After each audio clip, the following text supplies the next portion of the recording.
Good morning, everyone. Thank you for coming to our panel about, well, it's entitled Bug Bounties, but it's actually broader than bug bounties. It's the set of happy stories about things that we know work in moving security forward, bug bounties being one of those things. I'm Andrea Matwishin. I'm a law professor, and I've had the pleasure and challenge of working in security since the late 90s, both in the public and private sector. And I am thrilled to be sitting here with a group of incredibly esteemed panelists who I will allow the panelists to introduce themselves and give answers to the first question. And we will get right into things. But just to frame things from the standpoint of what we've been hearing during the last 2 days of this excellent conference, and I thank the organizers for letting us be here with you today, we're hearing that we still face some challenges on basic levels of definitions. What do we mean by security? What our goals are, and particularly how do we merge the consumer protection concerns into some of the national security concerns? Many of you undoubtedly have been following the ongoing attacks using IoT devices that are posing a challenge this week to the integrity of the internet and the ability of some of our favorite sites to load, which is, of course, an urban crisis. And so we see this blending of the private sector and the public sector. And that asks us to look at the totality of vulnerability, both physically and digitally, when we're talking about security. And this also calls into question, as we heard some of our speakers yesterday mention, the paradigms that we're applying. When we talk about deterrence, are we talking about it in the way that criminology theorists talk about it, or are we talking about it in the way that we think more broadly about the international system? Different agencies arguably use a different paradigm of deterrence. So having a shared outlook going forward is something that we may want to encourage as we all create meaning and definitions that help us advance the conversation. And so that's really where we're picking up this panel.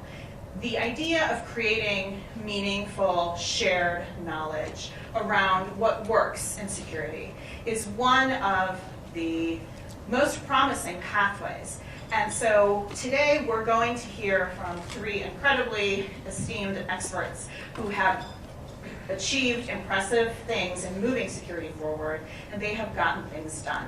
They're going to share with us the paradigms that have worked, provide some ideas for future application to various organizations, and demonstrate that the basics of good security are not sector-specific. In fact, there are baselines that every organization needs to move the ball forward. And so, without further ado, I will ask the first question, and our panelists will introduce themselves, and we will get started. So, welcome.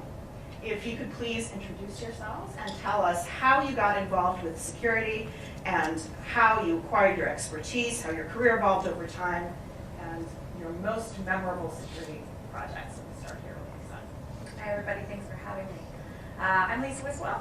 I've been supporting in some capacity the federal government my entire career. I started out on the Hill working for my home member of Congress, who happened to be the chairman of the Management Investigation Oversight Subcommittee on Homeland, the House. And that time we started, this is like 2006, 2007 timeframe, and we really starting to, it was kind of the birth of the time where we were talking about potential cyber attacks on the grid. And we started to really think about that a little bit. And then I was offered the opportunity to go work at DARPA, working on a lot of their cyber programs there. From there, I moved over to OSD, working in cyber policy, where I was able to help folks on the policy side really understand the realm of technical feasibility that we were seeing from a DARPA perspective, from a S&T R&D world. And I've been in the DoD ever since. It's been about 8 years now. I'd say some of the challenges that I see, there's a lot of DoD folks in the audience. Some of the challenges that we have are self-inflicted in terms of lots of layers of bureaucracy and governance. But we've really been able to hack a little bit of that. And there's been a good opportunity, I would say, in the creation of the U.S. Digital Service, and particularly the organization I'm now part of, the Defense Digital Service, to be able to do that. I'm what they call a bureaucracy hacker. That's my title in the organization.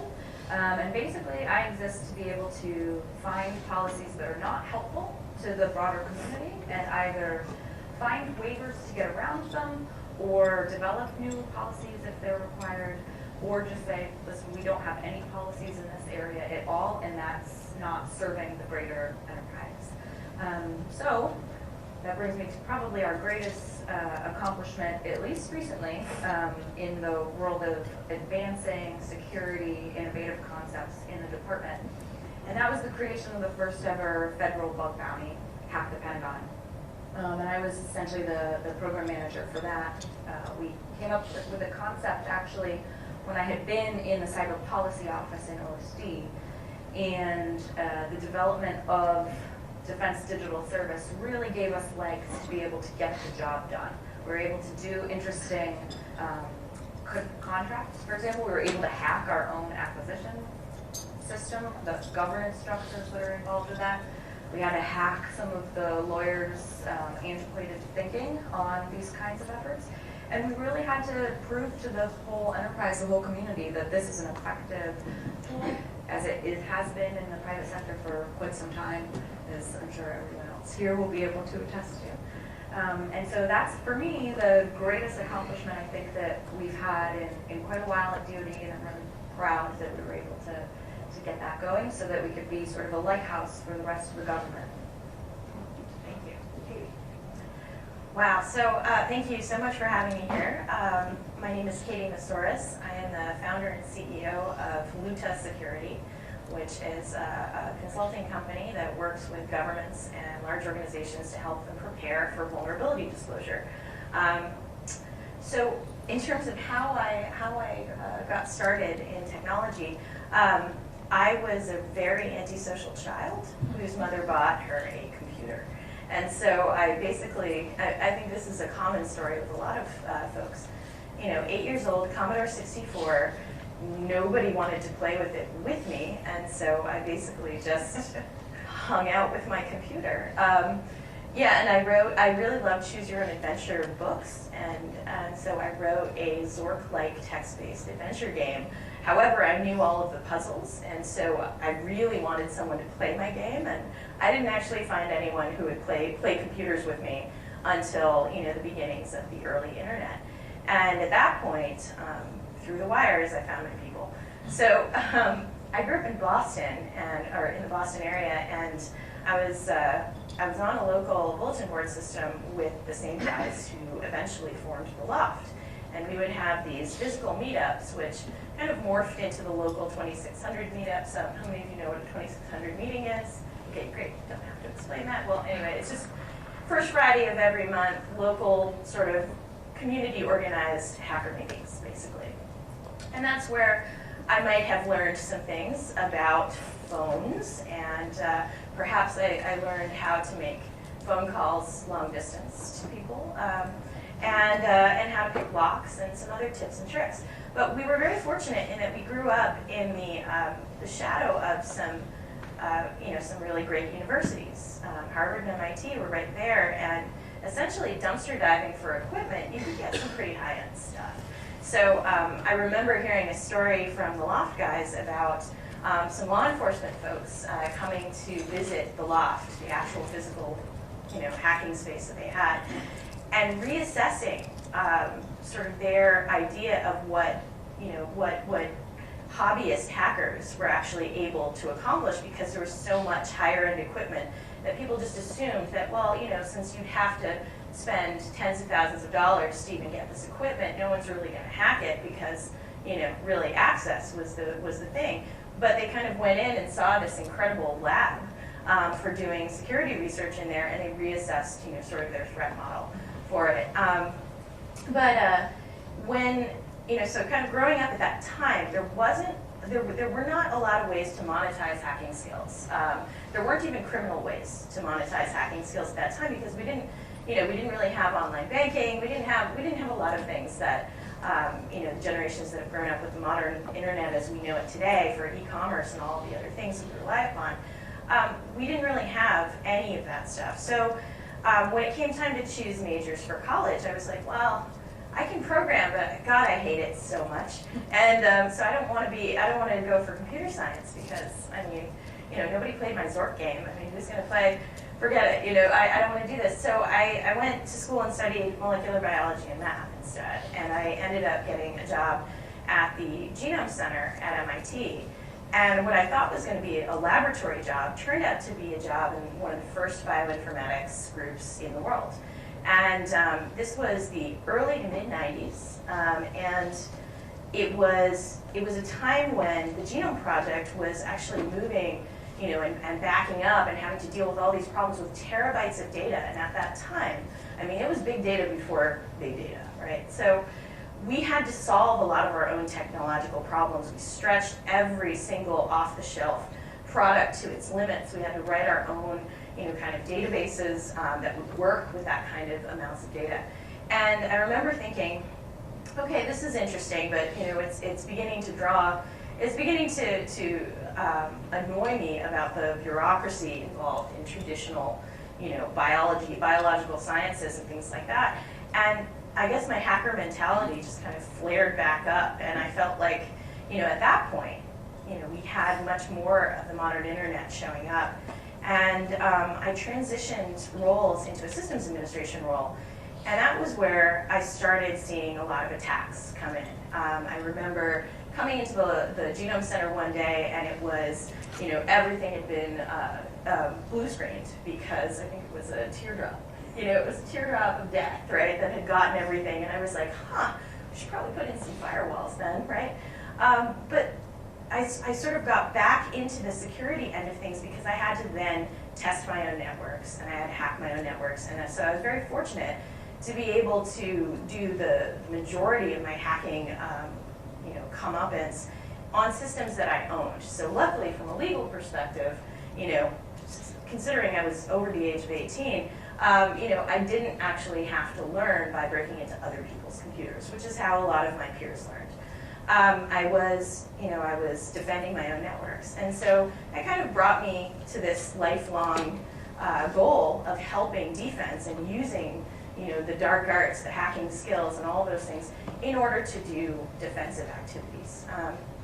So fast forward, I became a Linux developer for a while. I remembered that I actually hated writing code, and then I took over security for that Linux distro, and I created their security response process, but I was also rolling the fixes and rolling the patches myself.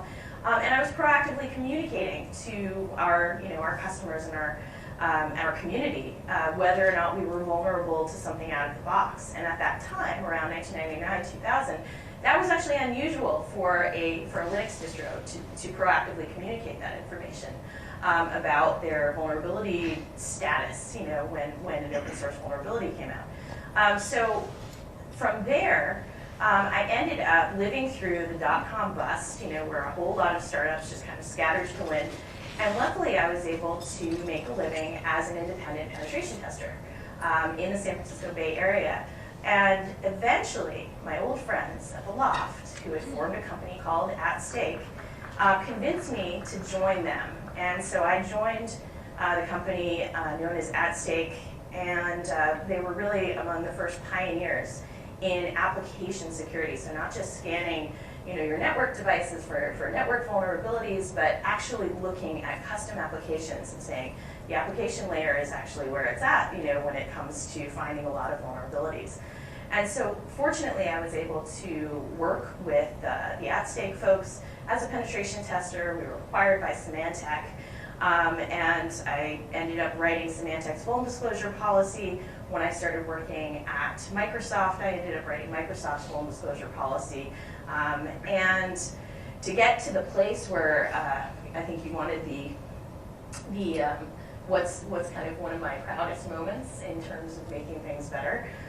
There were a lot of things that I was proud of that I did at Microsoft, but probably the biggest labor of love was, in fact, creating their first bug bounty programs. So rewind for a moment, the very first DEF CON I went to, I saw my friends who were part of the Loft and the Cult of the Dead Cow, these early hacking groups, on stage releasing Back Orifice 2000, which was a remote administration tool / hacking tool, etc. And they were up there, and the DJ was playing, and the lights were going, and they were up there in fur coats and sunglasses, and they were rock stars. And I was like, this is a very strange time in my life. This is a very strange time. But I remember one of them had said to a member of the press who had asked for an advanced copy of that tool, they said, yeah, sure, we'll give it to you in exchange for $1 million in a monster truck. And so I was like, huh, okay, that's interesting. So that's 1999, filed that away. Fast forward to 2010 at Microsoft, when Microsoft had asked me, hey, Katie, if we were to do a bug bounty program, what would it look like? And I, of course, first thought, well, it looks like $1 million in a monster truck. Absolutely. But to get there, it took about 3 years of us, of a intense economic analysis, game theory analysis, all kinds of things. I had to commission, some research pieces by some Harvard Business School folks. I mean, these are all internal documents that over 3 years that it took to launch those programs, I was actually figuring out how to have bureaucracy inside of Microsoft. My own chain of command, actually, in what was formerly known as the Trustworthy Computing Group, really did not want to potentially grow the number of cases that they would have to deal with in terms of vulnerability reports. They honestly thought that if we just dangled money in front of people, that it was going to essentially flood them out. And they were among the most very well-resourced companies in the world to deal with incoming vulnerability reports. But they were already receiving, for free, over 200,000 non-spam email messages a year coming into secure@microsoft.com. So they were very, very, very wary of what this might do.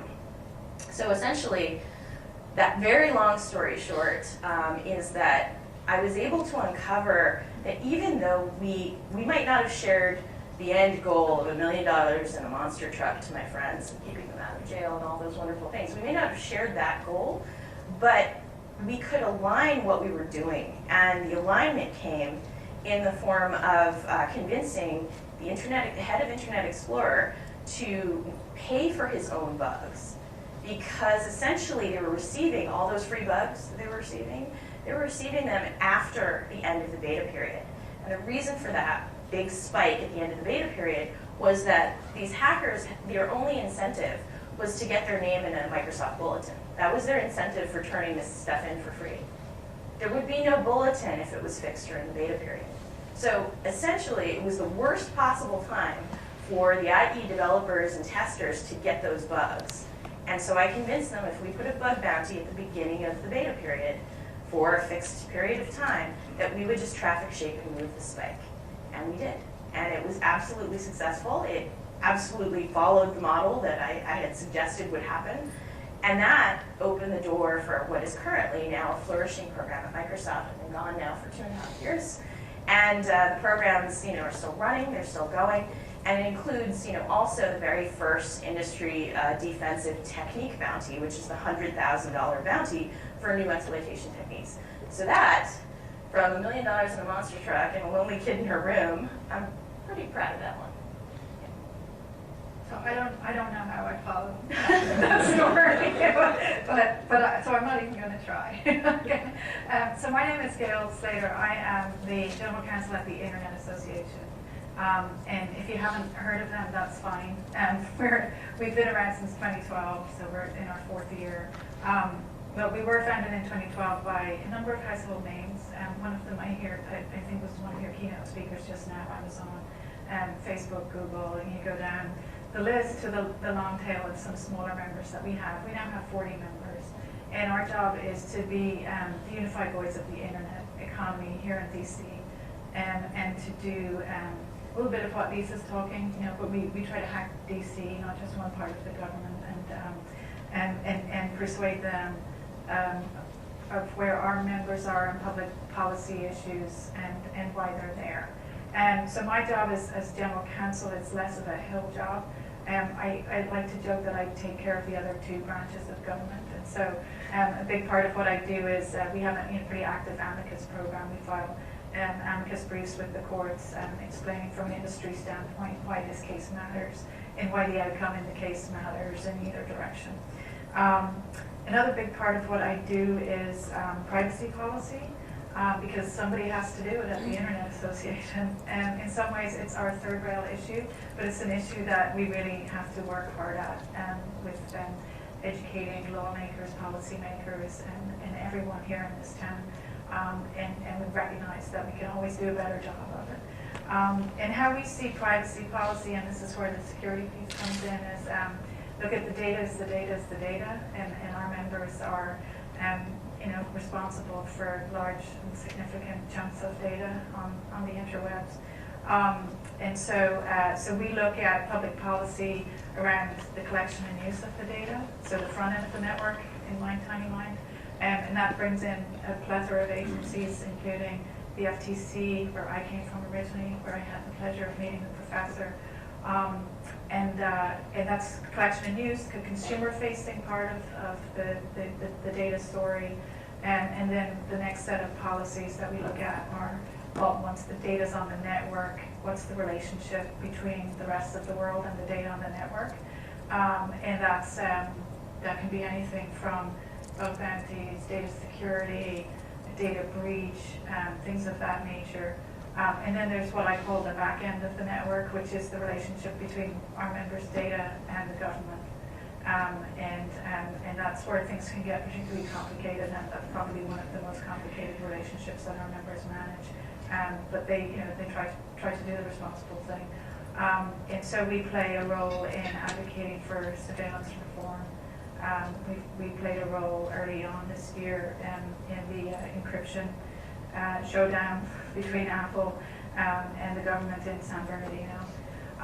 And so that's our privacy policy. The data is the data is the data. There's different touch points between us and public policy and the courts and the agencies through those three data points.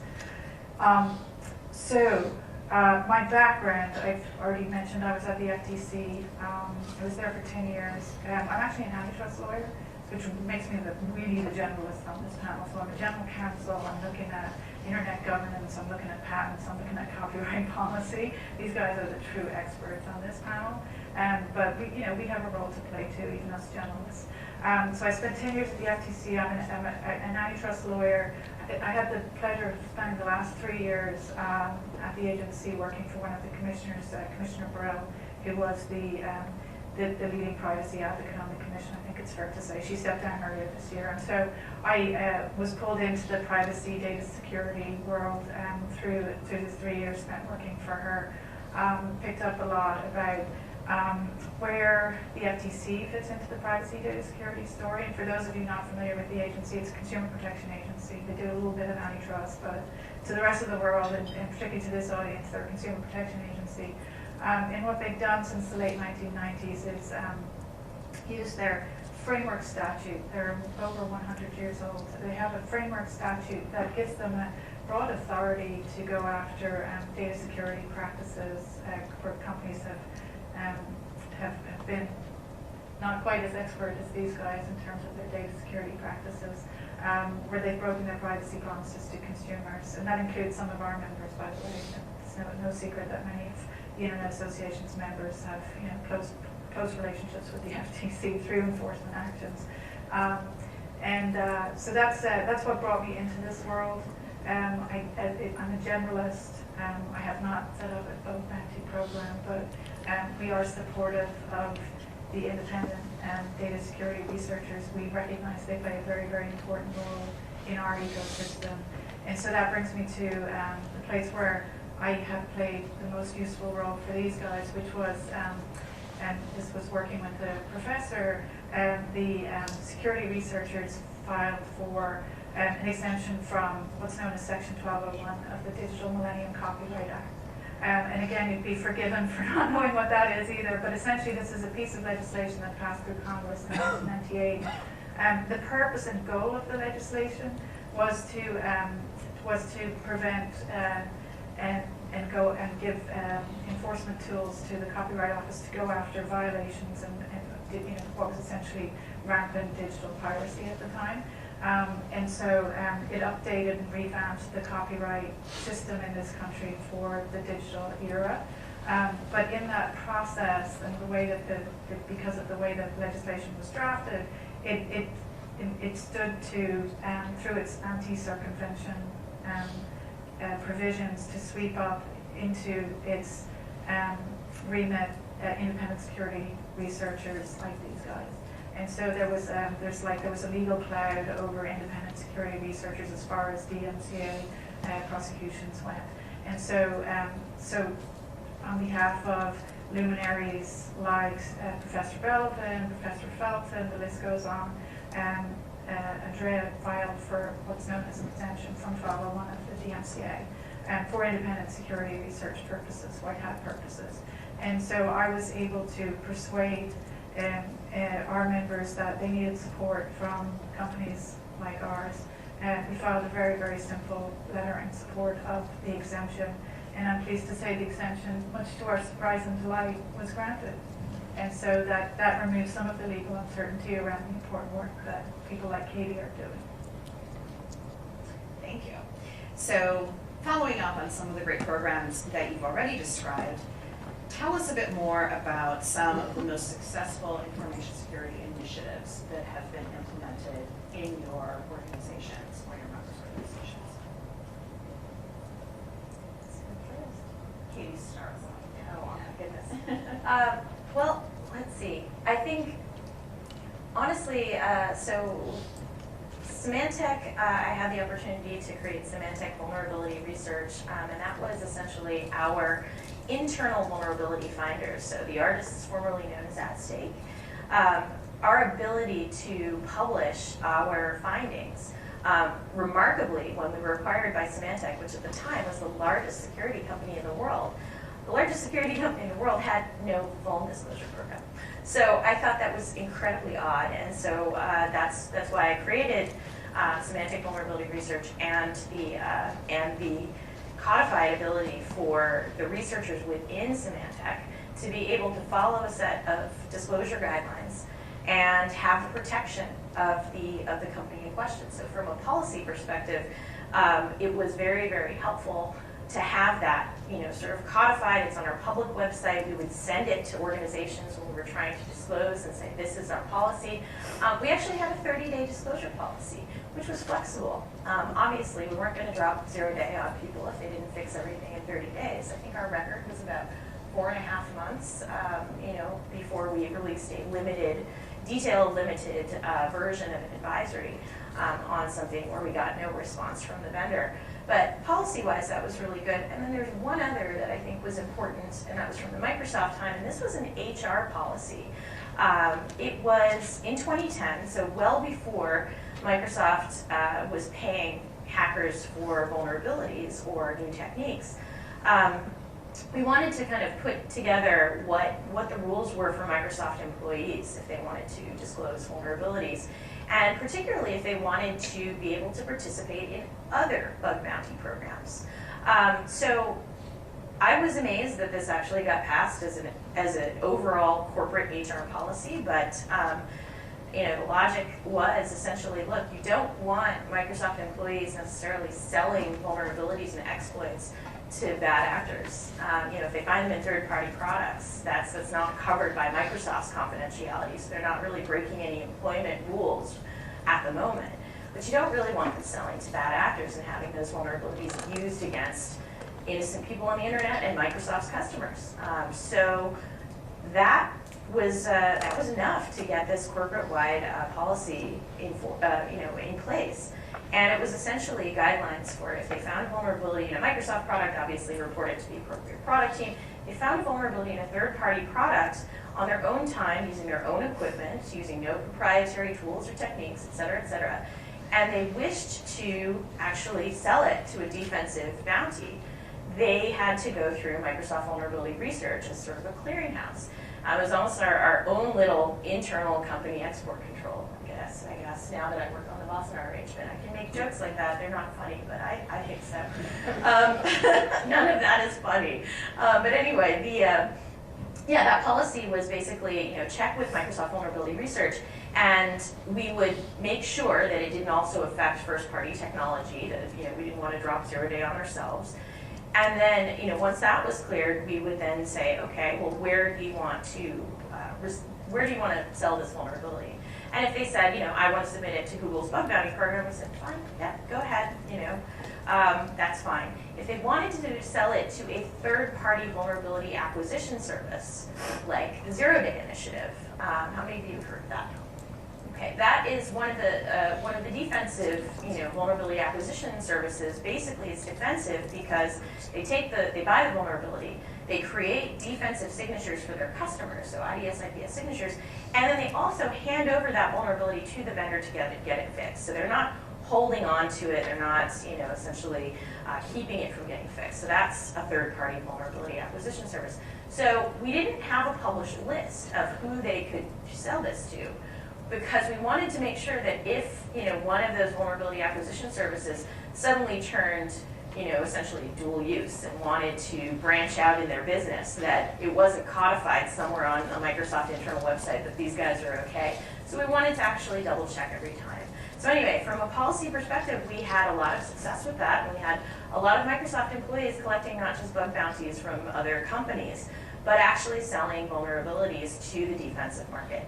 And I think from a success point of view, creating more and more legitimate ways, for researchers to make money is definitely a good thing. Yeah. Okay, so as I thought about this question, and to just pick up the thread from Katie, I thought maybe it's might be helpful for me to level set and take a step back, and so talk about the bug bounty programs and independent security research in a wider context, which is this wonderful expression from a Clay Shirky book, Here Comes Everybody. Have you heard of that book? I highly recommend it. And so one of his observations in the book is it's about crowdsourcing, it's about the internet and how the internet has drawn the crowd together in a way that's unprecedented in the history of mankind. And one of his key observations, that the internet runs on love. Okay, and I will get to my point. And so what we find on the internet is we have a lot of creative people who, for seemingly unintuitive reasons that have nothing to do with money or direct economic value, do things out of love. So in your case, it's out of love for fixing the network, right? Making it more secure. Another application of this observation is Wikipedia. People give willingly of their free time to share their knowledge on Wikipedia with mankind, right?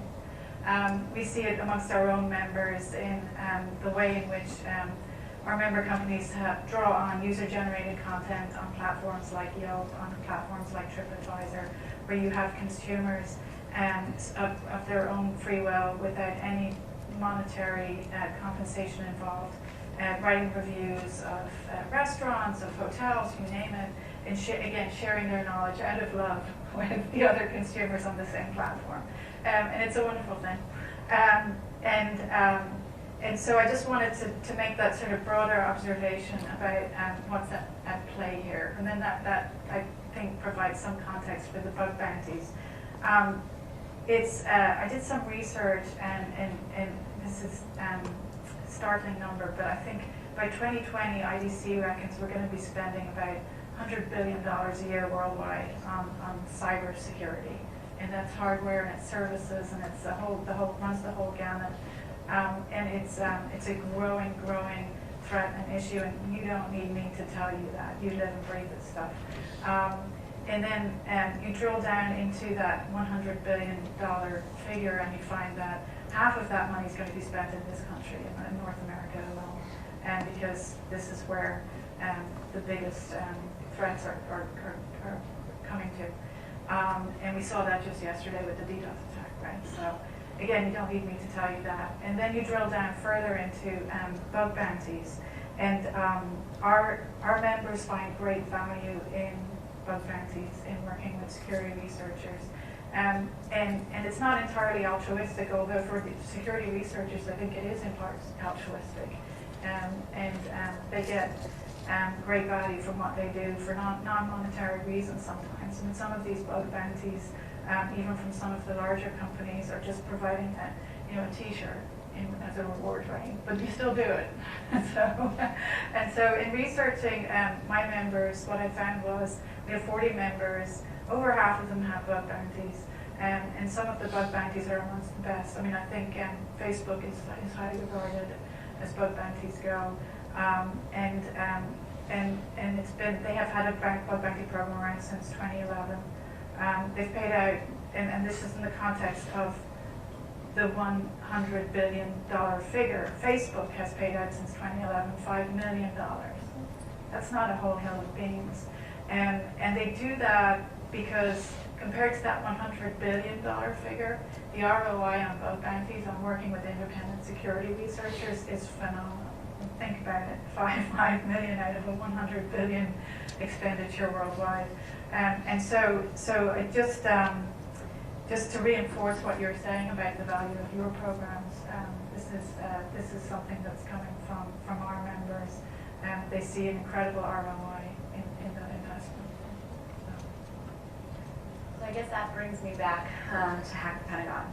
And as the first federal bug bounty, I mean, obviously DoD is responsible for a large IP space in the internet. And there's this idea that you need to be really focused on compliance. And if you're focused on compliance, that will somehow get you to be more secure.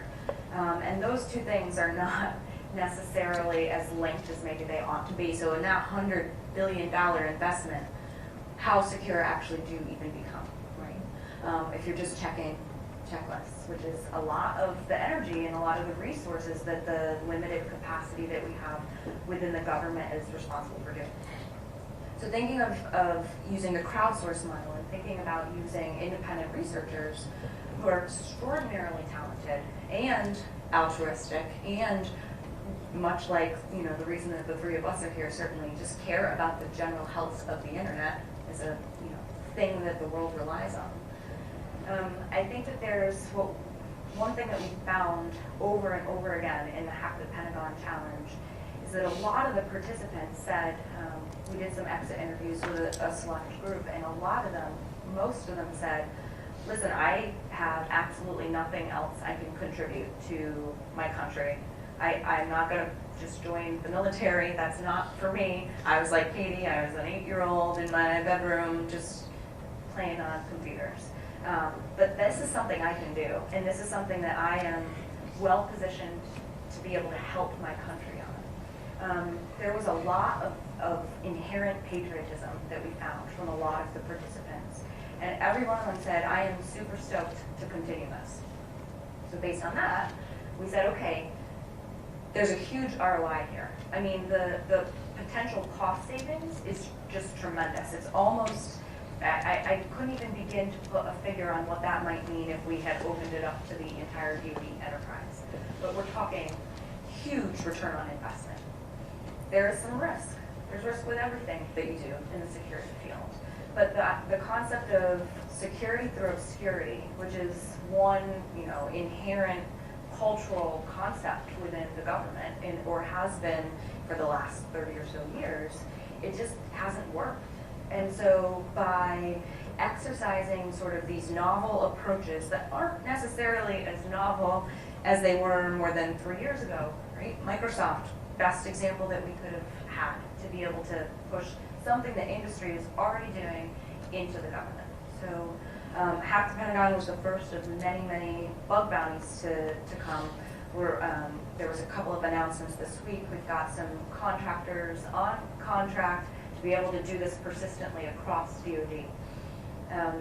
But equally important, or probably even more important, particularly from a cultural experience, is that, again, based on this idea of altruism in some regards, a public vulnerability disclosure policy in which you don't even need to incentivize security researchers with, some monetary or T-shirt or, name your swag, but you could just incent them by virtue of a vulnerability disclosure policy existing and being able to continue to help their country in this capacity in the field in which they already are, because that's what they do in their day job, or because it's a hobby of theirs and this is a legal avenue for them to participate in their hobby.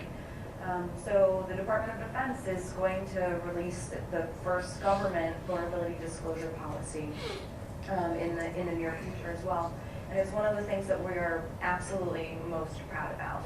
Bounties will continue because it's always good to shed some extra light in certain areas, but having an overarching vulnerability disclosure policy cannot underscore how significant that is for the government. So that's a perfect point to follow up on.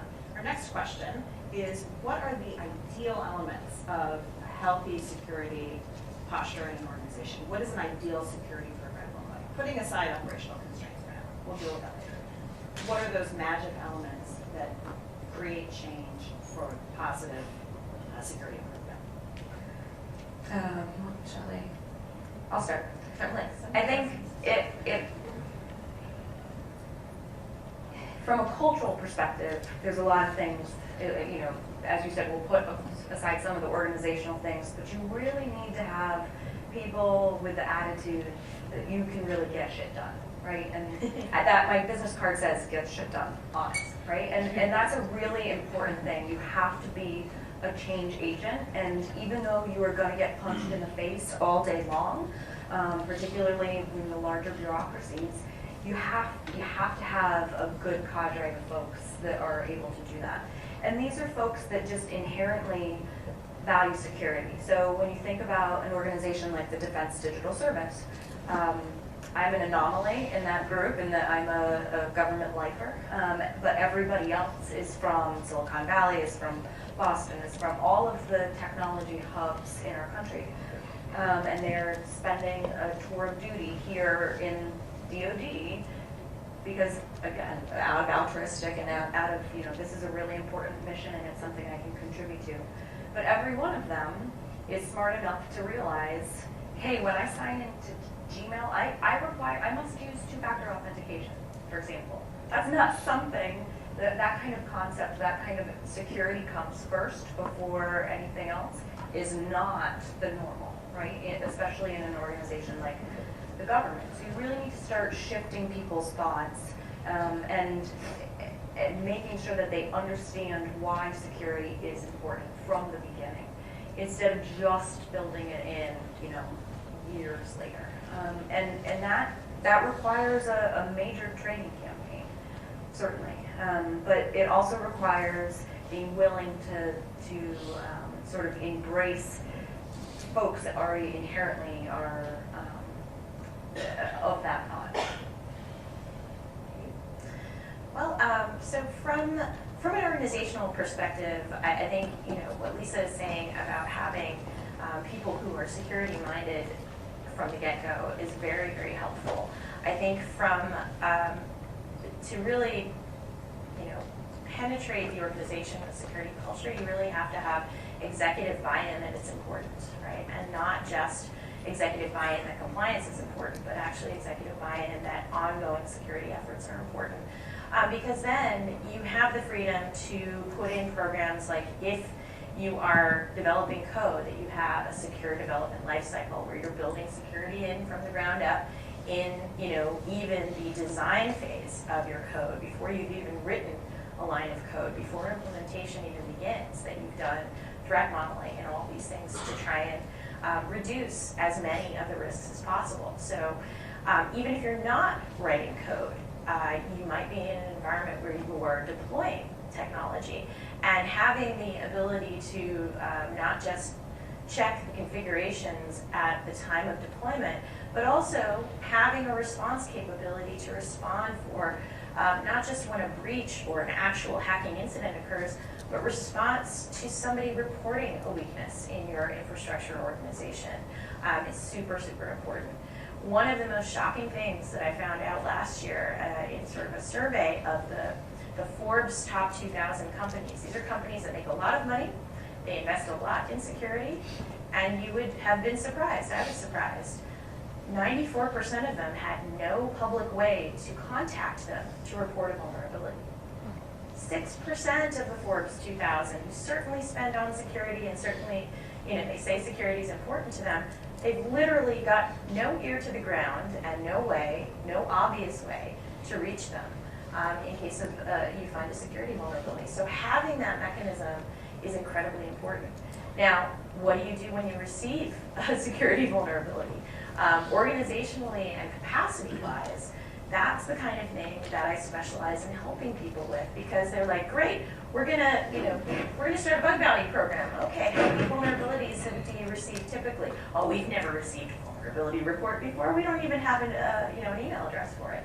And I talk to them about, well, what's going to happen when you get those bugs? And they're like, well, we'll try and fix them as fast as possible. I'm like, yep. What's going to happen if you can't actually even get through all the submissions in a reasonable amount of time? So people think about it in terms of, oh, it's super easy, we'll just throw up an email address.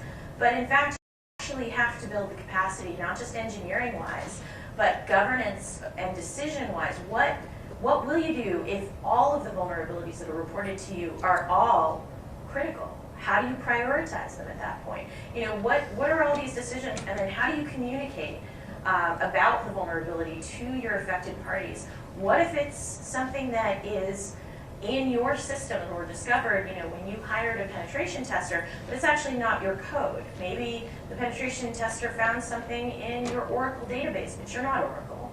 What do you do then? And everything. So all of these mechanisms, from building more secure code with a secure development lifecycle, if that's what you do, having the capacity to receive vulnerability reports, and then having the capacity to actually deal with them and the policies in place to know what to do, especially when it gets to these situations where it's what I call multi-vendor, multi-stakeholder vulnerability disclosure.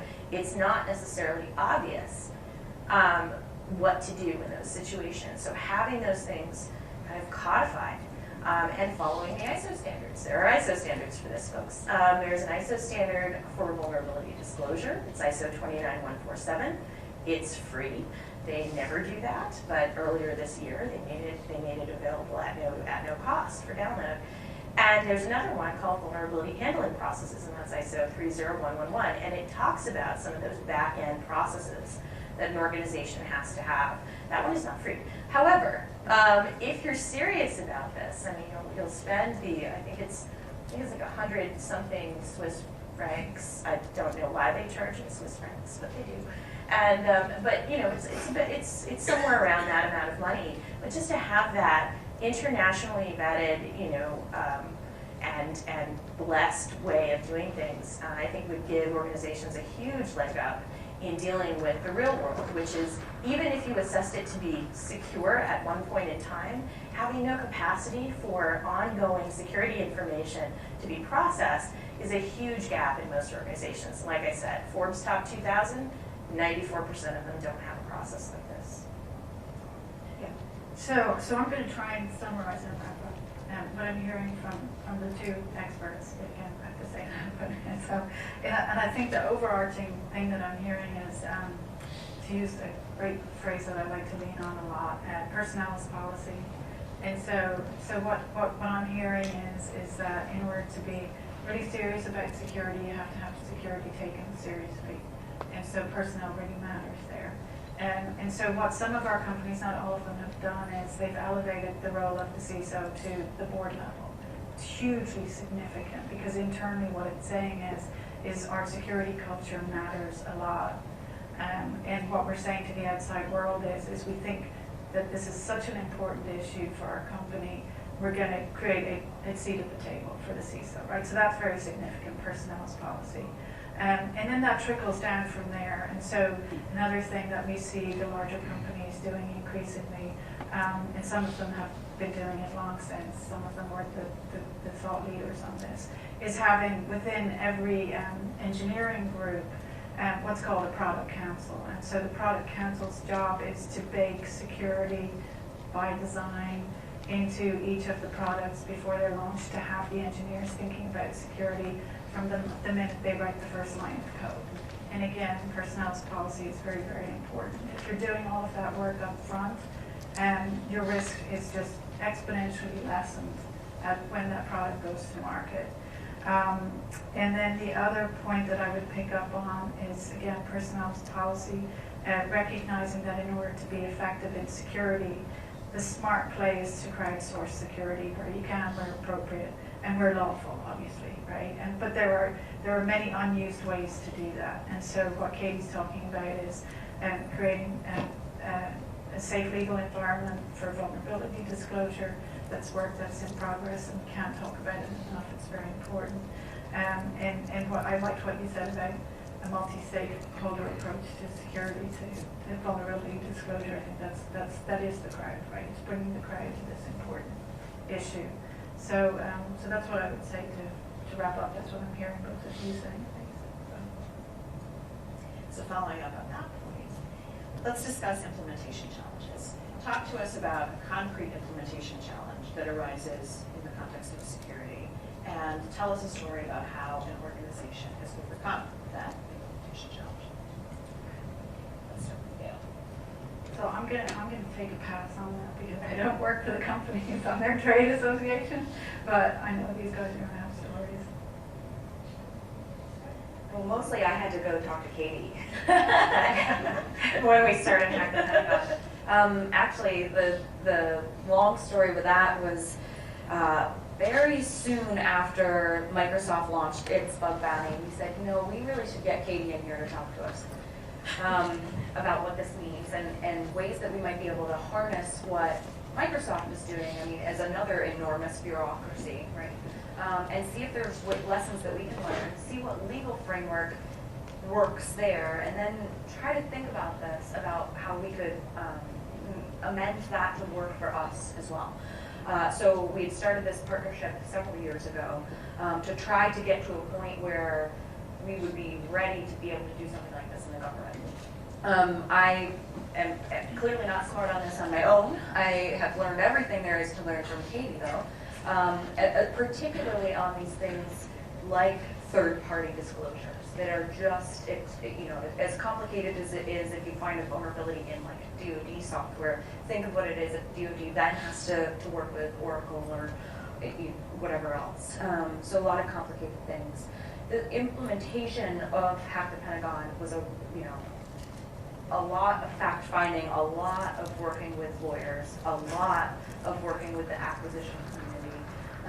This was not an overnight thing, but just making sure that the environment was right for change was really the key component. So I in some ways have to take a pass too, because if it weren't for us working with private sector firms that had made this a very successful thing in their company, I'm not sure that there would have been, there wouldn't have been a framework for me to then take and use, because I think one of the things that the government does wrong so often is thinking that we are different and trying to do things differently and trying to develop our own travel systems. Why wouldn't you just use the stuff that the rest of the world uses? And so really we've tried, we've got a big laugh, a little rolling laugh. Defense travel system anyway. Lovely piece of software that is. So I think that the primary challenge in terms of implementing successful projects is just making sure that the culture and the timing is right to take frameworks that already exist and then repurpose them and use them yourselves.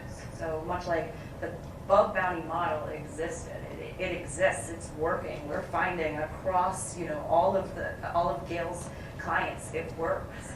So just making that work for us too. So to get into the implementation weeds, I think a story from the IE Beta Bug Bounty program, the very first one for Microsoft, would make sense right about now. So, already let you know about where it was in the development life cycle. It was at the very first 30 days of the IE11 beta period, and this was the only period of time in which people could collect bug bounty money. They could, continue to submit through Secure.Microsoft for as long as they wanted about bugs in any of the products, but that was the only time. So we made the announcement according to IE's schedule, which we didn't, we in Trustworthy Computing didn't know exactly when the beta was going to launch, but we knew we needed to announce it, a week or two beforehand.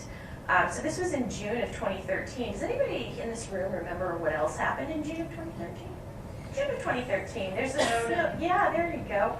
So I had to announce the very first vulnerability acquisition program of Microsoft a couple weeks after that. So ordinarily, we would not have been allowed to really talk to press about security at that time. I was one of the spokespeople, and we had clear orders. However, I had to announce the bug bounty program. So essentially, started talking about it publicly and everything, and some of the questions, a lot of the questions, actually from the hackers was, so why should we sell you our vulnerabilities when you're just going to give them to the NSA? And having to deal with that when I literally had taken 3 years out of my life, and that's why my hair is funny colors at this point. It just does, it grows out this way anyway. But and having fought for this capacity to pay hackers money for their work and have them throw it back at me saying, this is just going to the NSA, and me actually having to walk them through the fact that, well, that doesn't actually make any sense, really, if you think about it. We just bought the vulnerability from you. We know you knew about it, at least you. And so, yeah, and obviously the bug bounty prices, defense market prices for bugs are quite a bit lower than an offense market price. So we were essentially saying, I know that I can see by the gleam of the tinfoil on your hat that you really want this to be true. But, I'm going to put my sunglasses on right now and just tell you that, in fact, we are actually buying these for defensive purposes. And, if the fact that we're, continuing to make the commitment to fix these issues, you already know as the finder that, when you reported it, you already know that you have a case open with Microsoft. None of this makes any sense for us to then turn around and have it used offensively against our own customers. So I had to kind of walk them all through that. And that was a fascinating time. Like I said, my hair's never been the same. But the technical lead up to that, so that was kind of the public policy, let's do a fun dance in front of reporters and hackers and all kinds of people who really wanted to tie these two stories together. I mean, it was a natural thing for everyone to want to tie it together, but having to kind of sort out and get the message out of what it really was and what the significance of it was. But then from a technical perspective, so beta releases of software have bugs in them. That is an accepted and acceptable fact, right? However, we were about to pay for security bugs. And so we knew how many bugs we knew about, already that we were working on fixing. And we had already made the executive decision to go ahead and pay for any duplicates that came in because it was going to be too hard to convince the tinfoil hat wearing folks in the world that no, we totally knew about that. Not going to pay you. Yep, oh, that one too. Not going to pay you either, and everything. So we could not, so from the executive, we had already made that decision. But we were actually quite nervous about, well, how many bug collisions are there going to be? How many additional fines that we already knew about are we actually going to end up paying for? And so we're looking at sort of the trajectory of bugs, that are getting found and fixed by the internal security teams and product teams at Microsoft. And what we did was we reordered the fix order. So during a beta release, you normally try and fix crashes first because you don't want, new beta software crash, right? So you try and fix as many of the crashes first. But you've got vulnerabilities that are, some of those crashes are exploitable crashes. So what we did was we reordered the fix order for not just crashes, but crashes that are potentially exploitable. And Microsoft has a ton of really excellent tools that it's developed in-house to test exploitability of potential exploitability of crashes. Some of them they release for free as well. So we did this reordering, and we managed to close about 80% of the known bugs in security that we had before that launch day. And that was so important. And guess how many duplicates came in? Zero dupes. So one, it's harder to find, exploitable vulnerabilities in, every subsequent release of modern software that has a security team behind it, IE is no exception. But two, because we did that reordering from an engineering level, we were actually able to present our best, our security best in beta. And that was really, really important to cut down on the duplicates, because duplicates are among the great plagues of bug bounty programs. We can talk about that some other time, but those are my stories about this one. So, allowing time for questions, I have one final question for the esteemed panel. As we know, this space in policy and legal terms is a fast-moving target.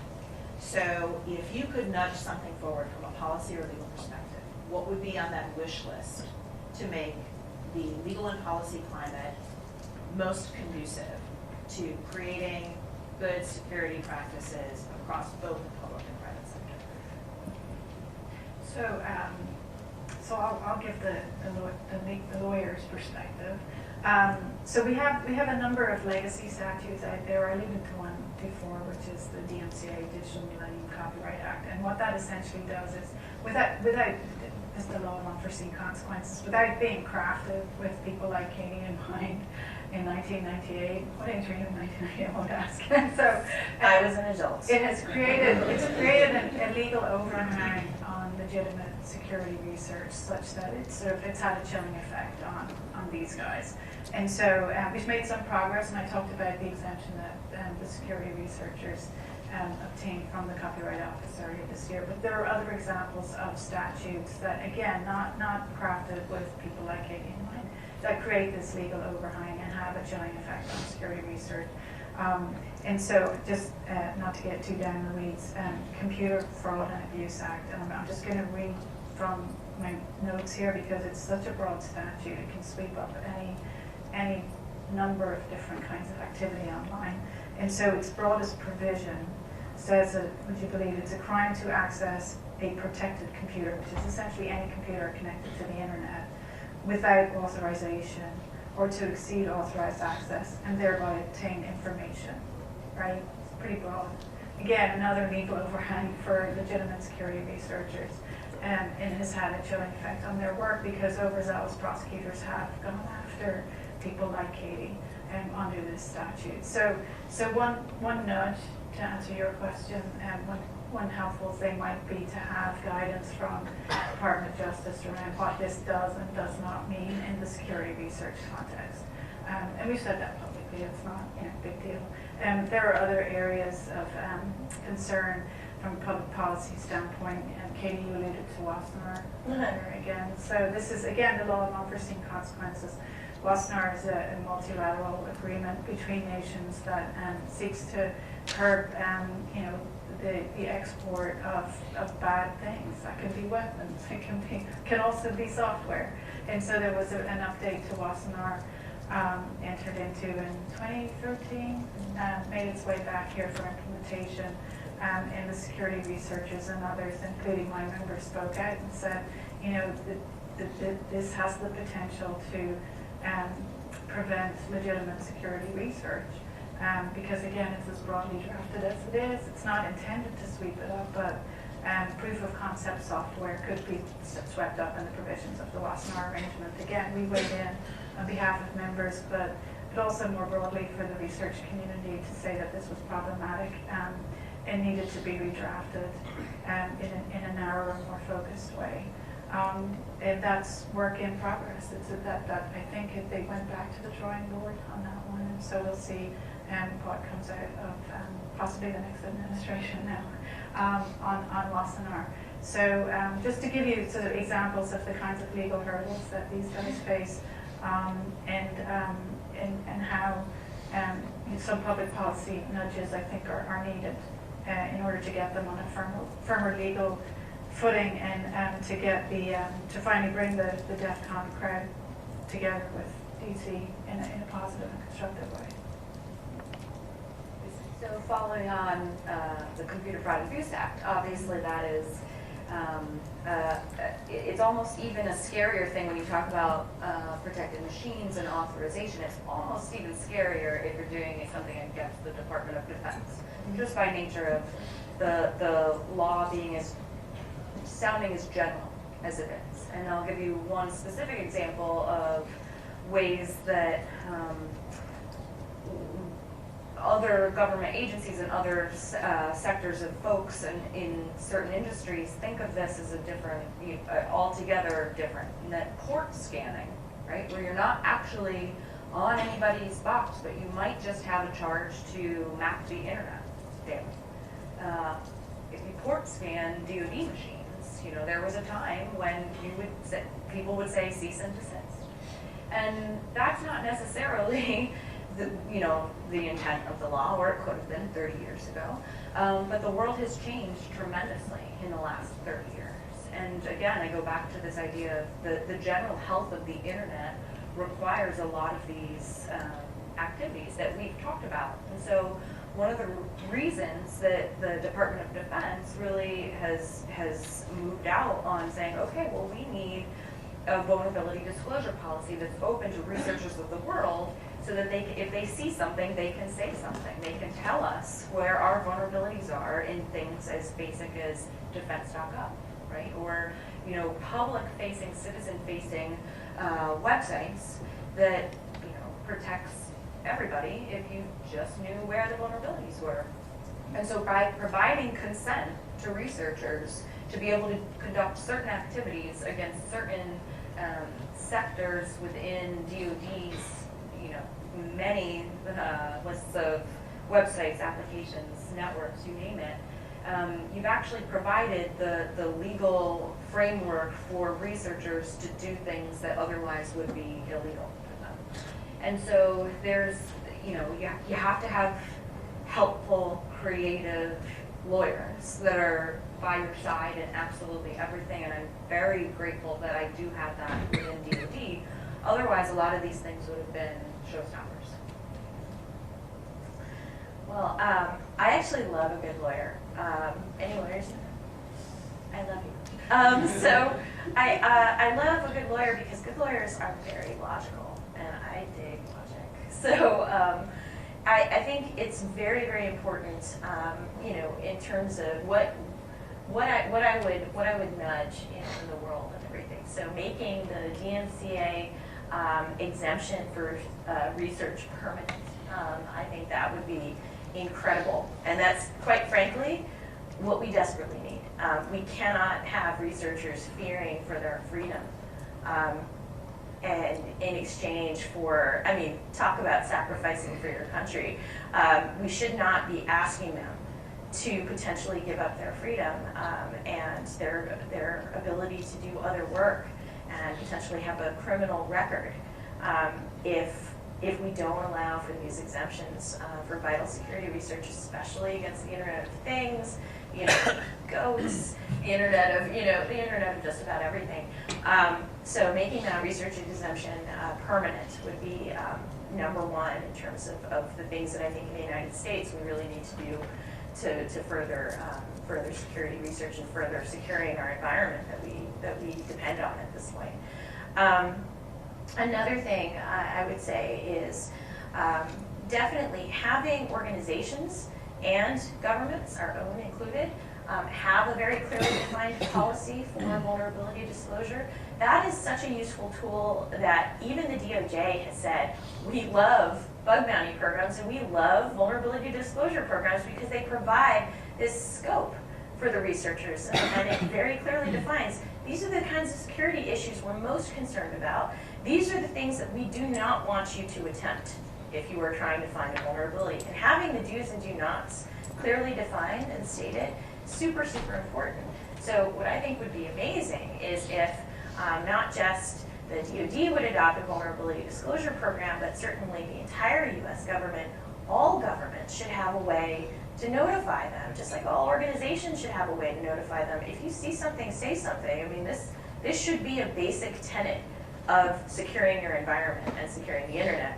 And not just because I'm one of the editors of the ISO standard on the thing, but because, this is something that to me, over and over again, it's just been proven that you will never be able to hire all the security people that you need to secure your environment, even if we had a perfect recruiting process. You're never going to be able to hire them all. You're never going to be able to hire professional penetration testers in enough quantity or potential skill match for what you actually need to have tested.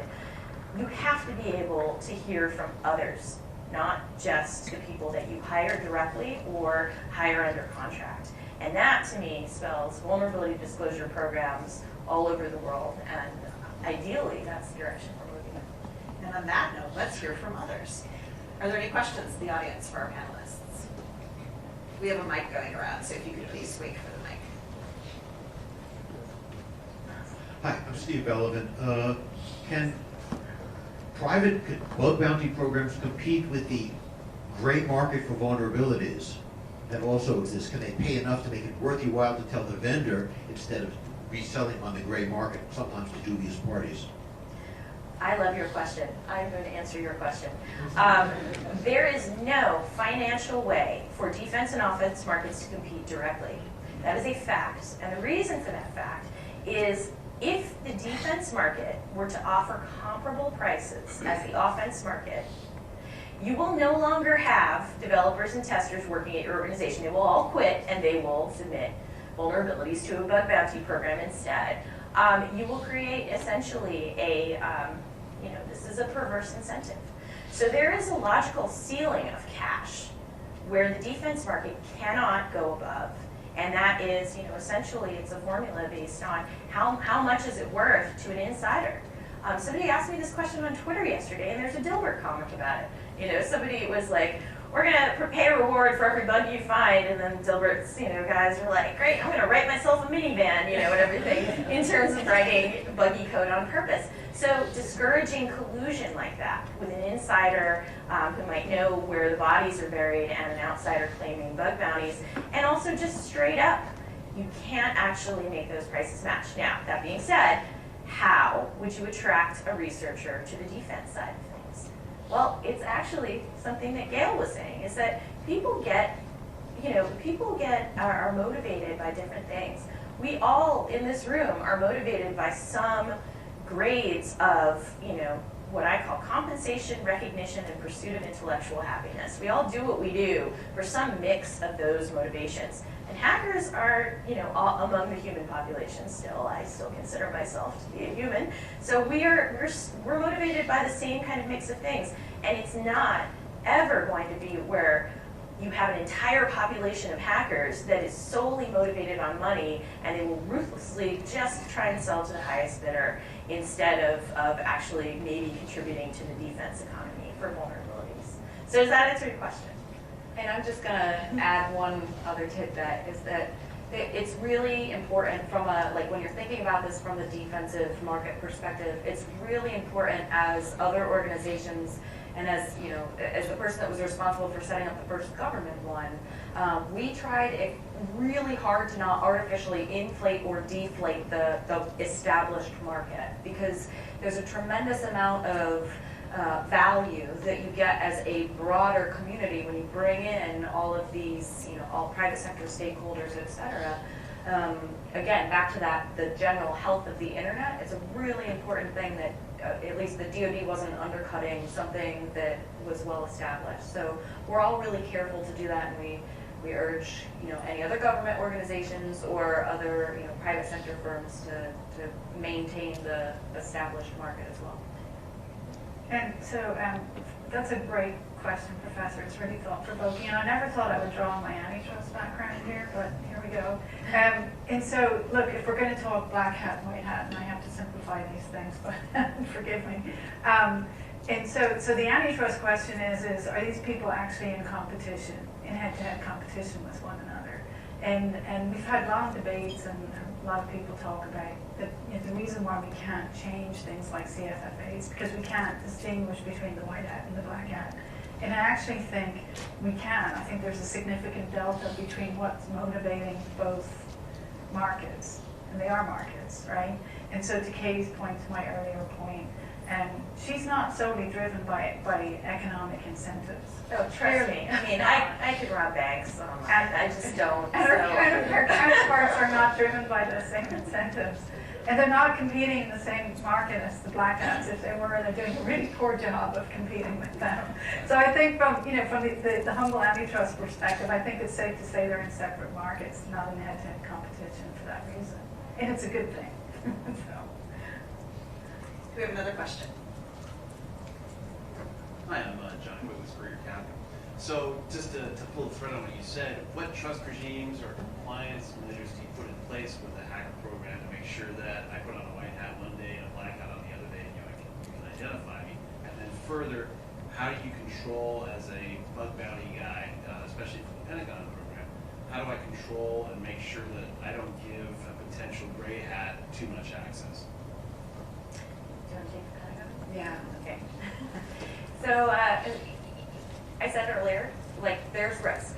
There's risk in every single security decision we make every single day, right, for all of us. And that is certainly one of the kind of conspiracy theorist security community within DoD's perspective initially. There's going to be all of the black hats are going to enroll in this program so that they can hack us. And I said, if you are assuming that they're not already hacking us and they're going to join our program so they can win $100, that's some kind or of a t-shirt. or a t-shirt. That's How do some you kind open the kimono, or do you decide to open the kimono to give something you're trusting a little more access to find a little more weakness? And where's that pain point? So let me jump to the conclusion part of this, which is the best value from the Lisa Wiswell perspective that we got out of Hack the Pentagon was that vulnerabilities were not known and then remediated with 18, 24, 36 months in between.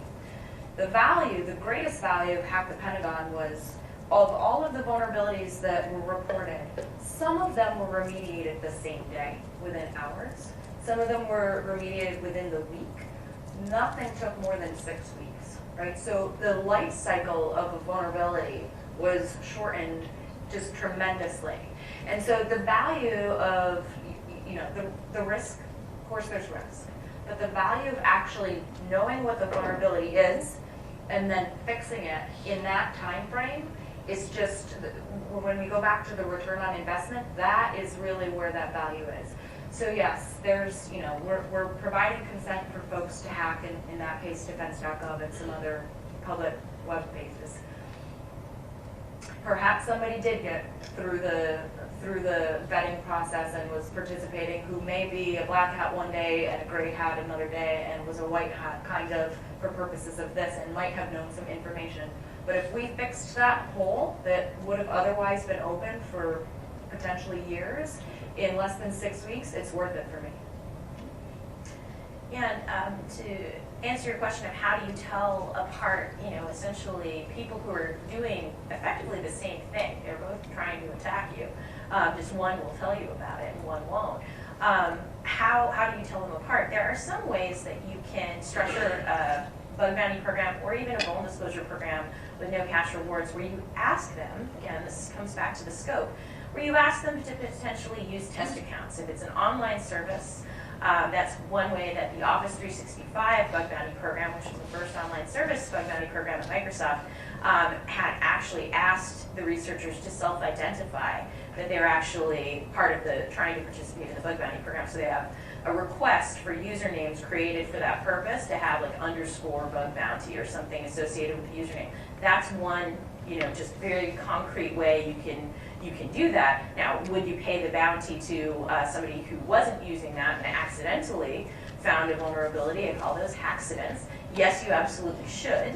But there are ways that you can at least limit the amount of burden on your regular incident response team by creating some of those little mechanisms, and little identifiers.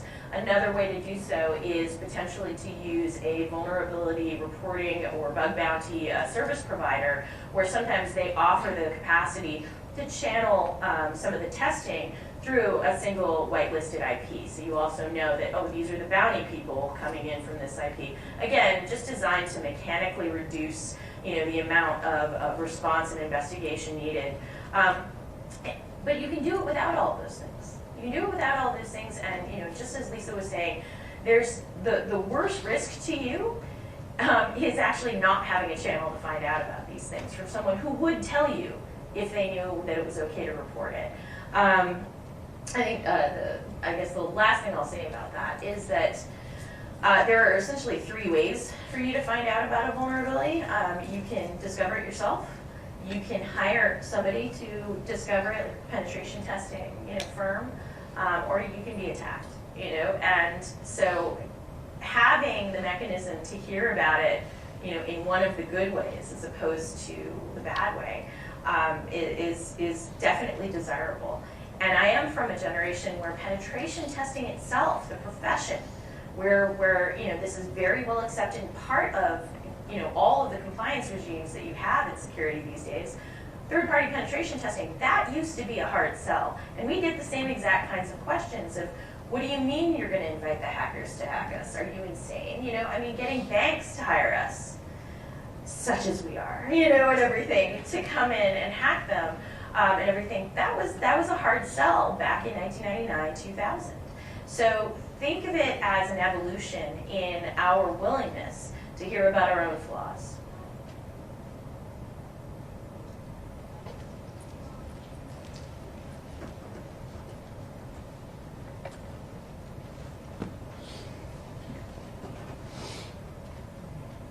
So this question is for Lisa. Do we think the next round of Hack the Pentagon is going to actually allow DoD and federal employees to participate in? It's a tremendously great question. So you might have seen, if you were familiar with the Hack the Pentagon challenge, government's got lots of laws. And so as it relates to civilian and military personnel, there are different laws that govern those communities, right? So you in a uniform are always on duty, right? You don't have an off-duty life, which means that you don't have private time to give back to the government because that's what you do all day long. So we've been working, it goes back to, I think everyone on this stage, probably one of the greatest takeaways you will have is that the lawyer is your best friend. My creative lawyers, absolutely 1,000% my closest friends. They are working on finding interesting ways to be able to do that. It's going to require a supervisor's authorization. We're going to have to worry about making sure that we understand what activities you're doing and what hours. But there's ways ahead for this, yes. We didn't have enough time to figure it out for Hack the Pentagon, so we had to scope that community out, and I think it's a tremendous disservice to do that because this would be a tremendous training opportunity for our armed services and civilian force that wants to evolve into different skill sets. And I think the cadets at West Point would appreciate that, especially if you get some Navy Academy sites on the list. Point taken. Right around the first weekend in December, perhaps.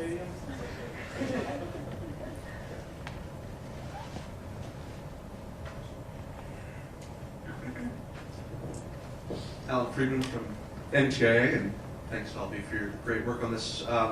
As the question is really if we're trying to expand the scope across the government and across the ecosystem. Large companies, Yale's members seem to understand it, but the smaller ones may not be quite on board.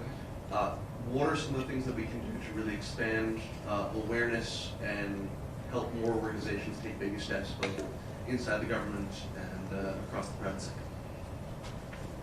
Well, at least inside the government, I, as you probably know, have made it my life's mission the last 8 to 10 months to educate. We've been on really an educational campaign across government to help folks understand how it works for DoD and how it might be applied to smaller agencies. There's lessons that can be learned from Hack the Pentagon, but I do think that there's value in these proofs of concept. So I am tremendously fortunate in that Secretary Carter is tremendously forward-leaning on these kinds of things because he thinks that he knows that the risk is worth the reward. And so I suspect that in the coming months, other secretaries are also going to feel that way. It does require some creative folks within those change agents I was mentioning, within your government agency to be able to make these happen. You have to find the Lisa Wiswell and the Charlie Snyder, my counterpart in policy, to be able to actually push these things through. But Alan, I'm happy to talk to anybody that you think would listen to me. One of the things that I'll add, I would love to see consideration of tax breaks to small companies who are trying to update their security programs internally. So that's one way to go. Another way is to use the power of the bully pulpit that helpful agencies such as yours can use to point small companies to the right guidance, such as the ISO standards, to help them get their feet under them. Many of the smallest companies in our economy don't know where to start. They don't know which way is up. They're trying to push out code to ship code as quickly as possible, and they'd be happy to do some of the most basic steps if they could figure out what those are and how to program them in as part of their regular development cycle. And I think that having, potentially having cyber insurance, make some adjustments for organizations that have, secure development lifecycle programs, for example. Any organization that does that, that makes code would be great. Organizations that have a vulnerability disclosure program, should be another indicator of commitment to security and ongoing security. And I think that's something that the growing cyber insurance market can really embrace and provide some of those incentives.